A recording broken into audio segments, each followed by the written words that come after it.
কি দেখতে অনেক লোভনীয় লাগছে না? দেখতে যেমন লোভনীয়, খেতেও কিন্তু দারুণ মজা, আর বানানোটাও ভীষণ সহজ।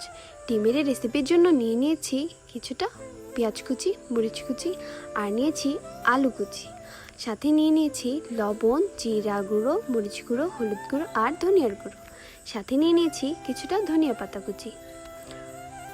গরম তেলে দিয়ে দিব কেটে রাখা পেঁয়াজগুলো। পেঁয়াজটা কিছুক্ষণ ভেজে নিচ্ছি। পেঁয়াজ ভাজা হয়ে গেলে দিয়ে দিব রেখে দাও মশলাগুলো। মশলা ভাজা হয়ে গেলে দিয়ে দিচ্ছি কুচি করা আলুগুলো। আলুটাকেও কিছুক্ষণ ভেজে নিচ্ছি।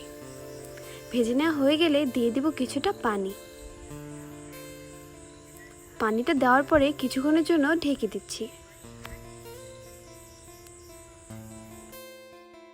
ঢাকনাটা তুলে দেখি কিছুটা পানি শুকিয়ে এসেছে। এই পর্যায়ে দিয়ে দিব 2টা ডিম। ডিমটা দেওয়ার পরে আবার কিছুক্ষণের জন্য ঢেকে দিচ্ছি। শেষে দিয়ে দিচ্ছি ধনিয়া পাতা কুচি। রেডি আজকের সহজ উপায়ের ডিম রেসিপি। কি করছো? ফোন দেখতেছি। রান্না হয়েছে? হ্যাঁ, হয়ে গেছে। খাবার নিয়ে এসো। আই নাও, দেখো তো কেমন হয়েছে। কি রান্না করছো আজকে? খেয়ে দেখো। ডিমের শুকশুকা? হ্যাঁ। দেখি। অনেক মজা হয়েছে। সত্যি? তুমি তো খেয়ে দেখো।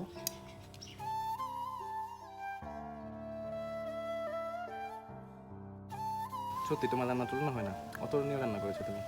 Thank you.